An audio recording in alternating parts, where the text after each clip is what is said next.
Hello అండి, welcome to మావి చిగురు స్టోరీస్. ఈరోజు కథ వైభోగం. ఈ కథ రచించిన వారు అనుపమ ఏలూరిపాటి. ఈ కథ మీకు నచ్చితే లైక్ చేయటం మర్చిపోకండి. మీకు ఎలా అనిపించిందో కామెంట్ చేసి చెప్పండి. ఈ ఛానల్ని కొత్తగా చూసేవారు మరిన్ని మంచి కథల కోసం సబ్స్క్రైబ్ చేసి బెల్ ఐకాన్ ఆన్ చేయండి. అప్పుడు ఏ కొత్త వీడియో పెట్టినా మీ దాకా వస్తుంది. ఇక కథ మొదలు పెడదాం. భావన ఒకసారి అసహనంగా గడియారం చూసుకొని నిట్టూరుస్తూ వెయిటింగ్ ఏరియాలో మూలనున్న సీట్లో కూర్చుంది.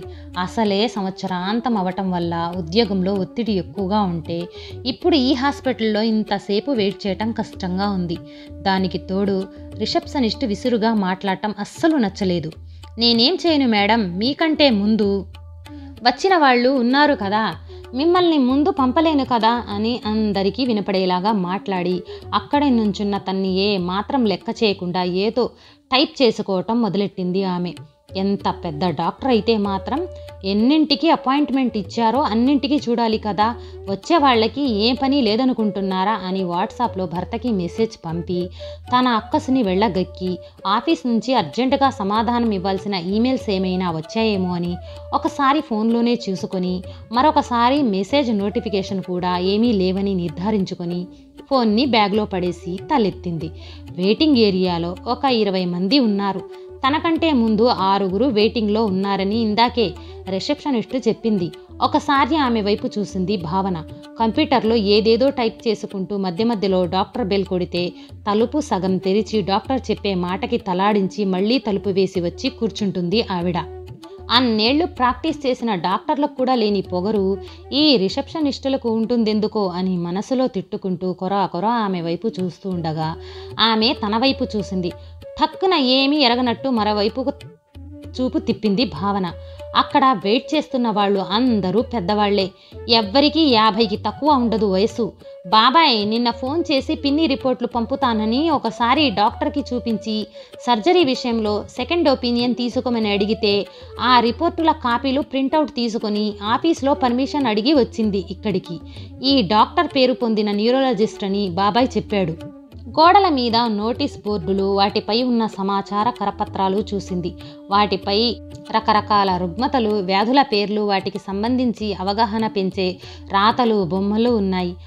ఆ అక్షరాలను తనున్న కుర్చీల నుంచే చదవాలని ప్రయత్నిస్తూ ఎంత సైజున్న అక్షరాలను ఎంత సునాయాసంగా చదవగలుగుతుందో, ఎంత సైజు అక్షరాలకి కష్టపడుతుందో చూసుకుంటూ ఉచితంగా ఐసైట్ టెస్ట్ తనకు తానే చేసుకుంటూ సమయం సంహారం కానిస్తుంది. ఈలోపు కుడి పక్కనున్న కుర్చీలోంచి పెద్దగా నవ్వు వినిపించింది. 2 ఆడవాళ్లు మాట్లాడుకుంటున్నారు. పెద్ద ఆవిడకి ఒక 80 ఏళ్ళు ఉండవచ్చు, ఇంకో ఆవిడకి 60 దగ్గర పడుతూ ఉండొచ్చు అనుకుంది. వృద్ధులు సైతం ఉన్న చోటుని, సందర్భాన్ని, పక్కవారిని మరిచి ఫోన్లో కతుక్కుపోతున్న ఈ రోజుల్లో ఫోన్ వాడకాన్ని కుదిరినంత తగ్గించాలని ఈ మధ్య నిర్ణయించుకుంది భావన. అందుకే అవసరమైనంత వరకే ఫోన్ వైపును చూస్తూ మిగతా సమయం 25 ఏళ్ల క్రితంలాగా చుట్టుపక్కలున్న ప్రపంచాన్నే చూడాలని తన ప్రయత్నం. ఫోన్ ఎక్కువగా మాట్లాడటం వల్ల కలిగే అనర్థాల గురించి ఈ మధ్య ఫోన్లోనే ఫార్వర్డ్ అయ్యి వచ్చిన ఒక మెసేజ్ చదివాక తను ఈ నిర్ణయం తీసుకుంది. ఒకసారి హాల్లోని మిగిలిన అందరినీ పరీక్షించి చూసింది. రిసెప్షనిస్ట్ ఎప్పటిలాగే చాలా పని ఉన్నట్టు ఏదేదో టైప్ చేస్తుంది. మిగిలిన వారంతా కునికిపాట్లు పడుతూనో ఫోన్లను తదేకంగా చూస్తూనో కనిపించారు. కుడి పక్కన కూర్చున్న ఈ 2 మాత్రం కబుర్లు చెప్పుకుంటున్నారు. తనకి తెలియకుండానే కొద్దిగా అటు వాలి కూర్చొని ఒక చెవి ఒక కన్ను అటు వేసింది భావన. పెద్దావిడ గొంతు వణుకుతుంది. మాట అంత స్పష్టంగా లేదు కానీ ముఖంలో ఏదో కాంతి ఉంది. ఆవిడ కుర్చీకి 90 డిగ్రీలలో రెండో ఆవిడ కూర్చొని ఉంది. మీరు ఈ డాక్టర్ దగ్గరేనా ఎప్పుడూ చూపించుకునేది అంది పెద్దావిడ. అవునండి, ఎప్పుడు ఇక్కడ, ఈ వెయిటింగ్ తప్పదు అని నిట్టూర్చింది. మీరెలా వచ్చారు ఇక్కడికి అని అడిగింది ఎర్రచీర కట్టుకున్న చిన్నావిడ. మా వాళ్ళు తీసుకొచ్చి దిగబెట్టి అలా వెళ్ళారులే అమ్మా అని ఒళ్ళో ఉన్న నీళ్ల సీసాలోంచి నీళ్లు తీసుకుని తాగింది పెద్దావిడ. ఇంతకీ మీరు చెప్పండి, ఇప్పుడు ఏమైంది అని కుతూహలంగా అడిగింది చిన్నావిడ. ఏం చెప్పానో గుర్తులేదమ్మా. ఎప్పటి మాట మీరనేది? నాకు జ్ఞాపకం చేయండి, గుర్తుండదు. పెద్దదాన్ని కదూ అంది పెద్దావిడ అభ్యర్థనగా. అదేనండి, మీ బామ్మగారు మాగాయ బద్దలు ఎండబెట్టినప్పుడు అని అందించింది చిన్నావిడ. ఓ అదా, దారిన పోయే కుర్ర వెధవ బద్ద తీసుకుని నోట్లో పెట్టుకున్నాడు. ఒరే వెధవాయ్, మడిగా పెట్టుకున్న మాగాయ బద్దని ముడతావురా అంటూ మా బామ్మ కర్ర తీసుకుని అదిలించింది.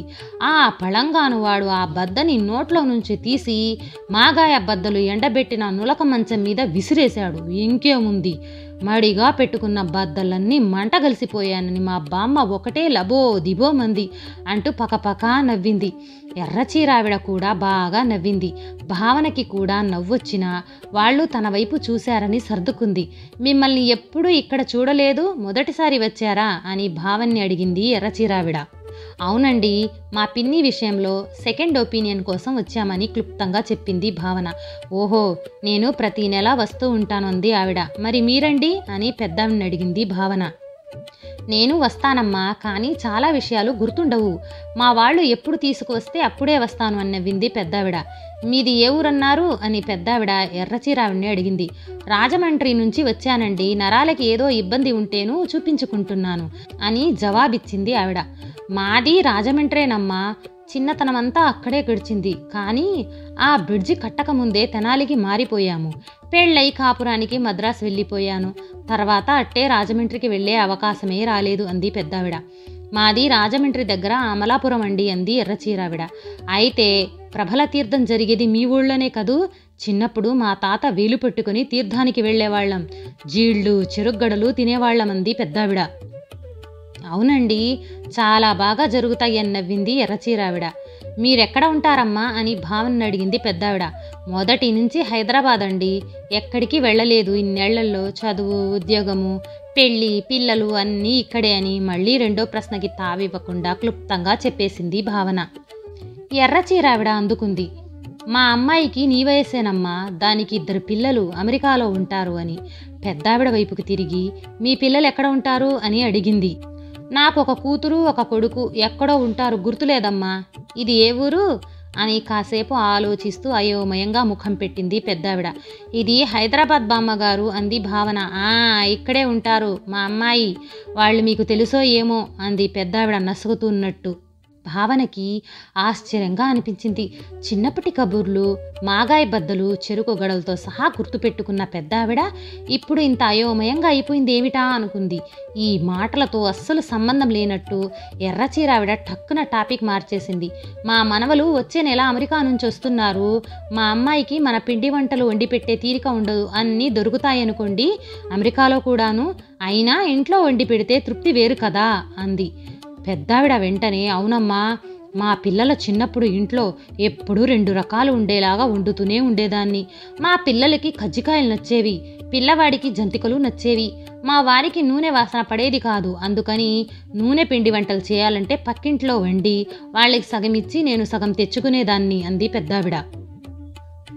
సున్నుండలు ఇష్టంగా తింటారు మా మనవలు. మా మనవడికి పంచదార పలుకులు తగిలితే నచ్చుతుంది, వాడి కోసం ప్రత్యేకంగా చేస్తాను అంది ఎర్రచీరావిడ.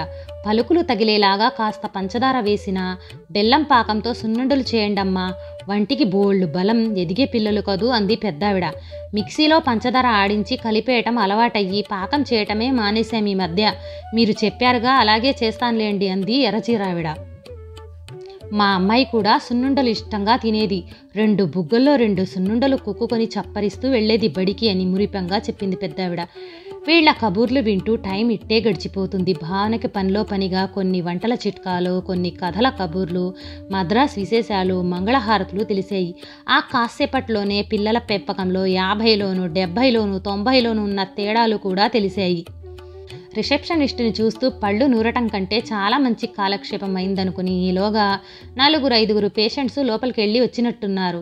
ఒక్కొక్కరితోనూ ఎక్కువసేపే గడుపుతున్నారు లోపలున్న డాక్టర్లు. అందులోనూ అందరూ పెద్దవాళ్లు కనుక వాళ్ళకు అర్థమయ్యేలాగా కులంకషంగా అన్నీ చర్చిస్తున్నట్టున్నారు. అందుకే ఇంత వెయిటింగ్ ఉన్నా ఈయన మంచి డాక్టర్ అని బయట పేరు బాగుంది. మరొక్కసారి మెయిల్ చెక్ చేసుకుంటే నయమనుకుని ఫోన్ బయటికి తీస్తూ ఉండగా రిసెప్షనిస్ట్ వీళ్ళ దగ్గరకు వచ్చి, ఆంటీ, మీ తిరునాళ్ళు ఊరగాయల కబుర్లు అయిపోతే మీ అమ్మగారిని తీసుకుని వెళ్ళండి లోపలికి, పేషెంట్ బయటకొచ్చాక అని నవ్వి ఆమె వెయిటింగ్ హాల్లో చివరినున్న బాత్రూమ్ వైపు వెళ్ళింది. భావన ఒక్కసారిగా ఉలిక్కిపడి వీళ్ళు ఇక్కడే కలిసిన్నట్టు మాట్లాడుకున్నారే అనుకుంటూ ఉండగా తనకంటే పెద్దావిడ మరింతగా అవాక్కవటం గమనించింది.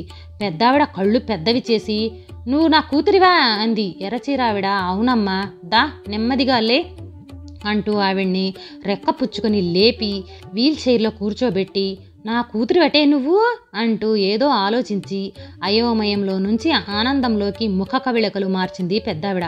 అవునమ్మా, నేనే సుజాతని అంది కూతురు నవ్వుతూ. అవునెహో, ఎవరే అనుకున్నాను, డాక్టర్ పిలిచారా అంటూ ఉండగా ఉంటామండి అని భావనకి కళ్ళతోనే వీడుకోలు పలికింది. చిరునవ్వుతో వీల్ చైర్ తోసుకుంటూ లోపలికి తీసుకెళ్ళింది సుజాత. ఈలోగా బాత్రూమ్ నుంచి రిసెప్షనిస్ట్ వచ్చి తన సీట్లో కూర్చుంది.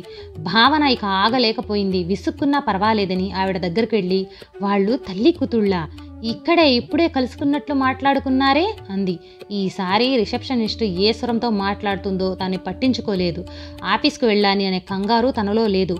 అర్జెంటుగా ఈమెయిల్స్ వచ్చాయేమో చూసుకోనే లేదు. ఆవిడ చెప్తుంది ఆసక్తిగా వింటుంది. ఆ పెద్దావిడికి 85 ఏళ్లుంటాయి. గత 10 ఏళ్లుగా ఆవిడ ఇక్కడికే వస్తున్నారు. మొదట్లో కొడుకు తీసుకొచ్చేవారు, కానీ ఆ మధ్య కొడుకు చనిపోయాడట. ఈవిడ కూతురు అప్పట్లో వేరే దేశంలో ఉన్న తమ్ముడు చనిపోయాక తల్లి మానసికంగా కూడా చితికిపోవటంతో అన్నీ మానుకుని అమ్మను చూసుకోవటం కోసం ఇక్కడికి మకాం మార్చుకున్నారు. ఈ 10 ఏళ్లలో పెద్దావిడ జ్ఞాపక శక్తి అంతకంతకి తగ్గుతూ వచ్చింది. ఇప్పుడు ఎవరైనా చెప్తే తప్ప తన పిల్లల్ని కూడా ఆవిడ గుర్తుపట్టలేరు అంది. మరి చిన్నప్పటి కబూర్లన్నీ పూసగుచ్చినట్టు చెప్తున్నారు అంది భావన. అదే అల్జీమర్స్ వ్యాధి లక్షణం. బాగా చిన్నప్పటి విషయాలన్నీ గుర్తుంటాయి, కానీ ప్రస్తుత విషయాలు గుర్తుండవు. ఆవిడ ఆరోగ్యం అంతకంతకి క్షీణిస్తుంది. మాట కూడా ఈ మధ్య బాగా స్పష్టంగా వస్తుంది. పాపం, అయినా కూతురు కబుర్లు చెప్తుంటే కూతుర్ని కూడా గుర్తుపట్టలేకపోయి కష్టపడి మాట్లాడుతున్నారు. ఉన్నన్నాళ్ళు ఆవిడ్ని సంతోషంగా ఉంచాలన్నదే సుజాత గారి తాపత్రయం. అందుకే కూతుర్నని చెప్పకుండానే ఆవిడతో రకరకాల కబుర్లు చెప్తూ ఉంటారు. నేను ఓసారి అడిగాను, రోజు అవే కబుర్లు విన్నా మళ్ళీ కొత్తగా ఎలా వింటున్నారు అని. అమ్మ నవ్వుతుంది కదా, అదే చాలంటూ నవ్వుతారు. ఆవిడకు ఉన్న సహనం, శాంతం పిల్లలందరికీ ఉంటే అసలు పెద్దవాళ్ళకి బాధే ఉండదు అనిపించింది. నమ్ముతారో లేదో, ఈ 8 ఏళ్లలో నేనే మాగాయ బద్దలు, తిరునాళ్ళు, మంగళహారతుల గురించి 100 సార్లు విన్నాను. వాళ్ళు వచ్చేది నెలకొకసారే. మరి ఆవిడ ఇంకెన్నిసార్లు పగలు రాత్రి విని ఉంటారు. అయినా మళ్ళీ మళ్ళీ వింటారు. పాపం, మళ్ళీ మళ్ళీ కొత్తగా విన్నట్టే నవ్వుతారు. ఎప్పుడైనా ఆవిడకి తన కొడుకు మరణమో ఇంకేమైనా పాత విషయాలో గుర్తొచ్చి బాధ కలుగుతుందనిపిస్తే ఇంకేదో విషయంలోకి వెళ్ళిపోతారు. ఆ మహాతల్లి అదృష్టం కూతురు టాపిక్ని మార్చిందని కూడా పసిగట్టలేని పసి మనసు ఆవిడది. ఆవిడ మంచాన ఉండొచ్చు, ఇంట్లో వాళ్ళని గుర్తుపట్టకపోవచ్చు, తన పని తాను చేసుకోలేకపోవచ్చు, అన్నం తినాలన్నా చేతులు వణకవచ్చు, లేచి 4 అడుగులు వేయలేకపోవచ్చు. కానీ ఇలాంటి కూతుర్ని కన్నందుకు ఉన్నంతకాలం ఆ పెద్దావిడ ముఖాన చిరునవ్వు మాత్రం చెరగదు అంది రిసెప్షనిస్ట్. బెల్ మోగితే లేచి తలుపు దగ్గరకు వెళ్ళి డాక్టర్ చెప్పే మాటలకు తలాడించి మళ్ళీ వచ్చి కూర్చొని ఏదో టైప్ చేసుకోవటం మొదలెట్టింది. భావన సీట్లోకి వెళ్ళి కూర్చుంది. లోపల డాక్టర్ తల్లి కూతురుతో మాట్లాడుతున్నారు. కానీ భావనకి ఆలస్యం అయిపోతున్న కంగారు లేదు. గుండెల్లో ఏదో బరువు. అది బాధ కాదు, భయం కాదు, ఆనందం కూడా కాదు అని ఒక అనిర్వచనమైన అనుభూతి. ఆ తల్లి కూతుళ్ల మధ్య జరిగిన సంభాషణ, ఆ పెద్దావిడ కబుర్లు వింటూ ఇంకా ఇంకా అడుగుతూ తలాడిస్తున్న కూతురు, ఆ పెద్దావిడ ముద్దు మాటల మధ్య బోళ్ళన్ని జీవిత సారం, ఆవిడ బోసి నవ్వు, ఇవన్నీ తన కళ్ళతోనే అడుగుతున్నాయి. జ్ఞాపక శక్తికి పోవటం ఆ పెద్దావిడికి శాపమా వరమా? ఇందాక నోటీస్ బోర్డులో కరపత్రాలపై ఉన్నవి చదివింది. నిత్య జీవితంలో చిన్న చిన్నవి కూడా మర్చిపోతూ ఉంటారట పాపం. పెద్దవాళ్ళు వస్తువులు ఎక్కడ పెట్టారో మర్చిపోవటం, ఏం చెప్పాలనుకున్నారో మర్చిపోవటం, ఉన్న చోటు ఏదో, జరుగుతున్న తారీఖు ఏదో మర్చిపోవటం, ఏదో చేయాలనుకున్నవి లేచి అదేమిటో మర్చిపోవటం, వెరసి నిత్య జీవితం గందరగోళంగా మారుతుందంట. కానీ అవన్నీ పెద్దవాడిని ఏం బాధ పెట్టలేవు. హాయిగా చిన్ననాటి రోజుల్లో కాలం గడుపుతుంది. ఒకప్పటి కష్టాలు, కన్నీళ్ళు గుర్తు చేసే మనుషులు, సంఘటనలు ఆవిడ చుట్టూ లేవు. ఒకవేళ గుర్తొచ్చినా అవి మరిపించే కూతురు నిరంతరం పక్కనే ఉంటుంది. ఇంతకంటే భోగం వృద్ధాప్యంలో ఎవరికి లభిస్తుంది? ఆవిడ అన్నింటికంటే సంపన్నురాలు. అవధులు లేని ఆనందం ఆవిడ సొంతం. కన్నందుకో ఆవిడ పట్ల కూతురు తీర్చుకుంటున్న రుణం. ఈ ఆనందం ఇంతకంటే వైభోగం ఏముంటుంది? 1 గంట క్రితం ఉత్తి పుణ్యానికి తనకి ఆ రిసెప్షన్ రిసెప్షనిస్ట్ పట్ల కోపం వచ్చింది. తన వంతు వచ్చే వరకు ఎదురు చూడమని చెప్పింది. అంతేగా దానికి ఎంత అసహనం కలిగింది తనలో. నిజానికి తల్లి కూతుళ్ల పట్ల ఆవిడకున్న గౌరవభావాన్ని పంచుకుంటున్నప్పుడు ఆమెలోని సౌశల్యం కనిపించింది. తనలోని అసహనం వల్ల, తనలోని శాంతం వల్ల కలిగే ఓ మనిషి 2 రకాలుగా కనిపించింది కదా అనిపించింది. మరి మరో పక్క సహనానికి ఎర్రచీర కట్టుకున్నట్టు ఆ స్త్రీమూర్తి మనసులో నుంచి తీసేయలేకపోయింది. రిసెప్షనిస్ట్ అనసూయమ్మ గారి అటెండ్ అని తనని పిలవటంతో ఈ లోకంలోకొచ్చి కళ్ళు తుడుచుకుని లేవటానికి సిద్ధమై బ్యాగ్ భుజాన వేసుకుంటూ నెమ్మదిగా డాక్టర్ గది తలుపు తెరుచుకుని బయటకి వస్తున్న వీల్చైర్ వైపు చూసింది. 2వ బాల్యంలోని ఆనందాన్ని ఆస్వాదిస్తూ కేరింతలు కొడుతున్న ఆ తల్లి నిర్మలమైన నవ్వు ముఖాన్ని చూడటానికో, తల్లిని పసి పాపగా లాలిస్తూ అందులోనే తన ఆనందాన్ని వెతుక్కుంటున్న ఆ కూతురి నిష్కల్మషమైన ప్రేమ పూరిత వదనాన్ని చూడటానికో, వాళ్ళని అభినందిస్తూ హాయిగా వీడుకోలు పలుకుదామనో తెలీదు కానీ మనసంతా నిండిన అమితమైన ఆత్మీయతతో ఎదురు చూస్తూ డాక్టర్ గది వైపు అడుగులు వేసింది భావన. ఈ కథ నచ్చితే లైక్, షేర్ చేసి తప్పకుండా సబ్స్క్రైబ్ చేయండి.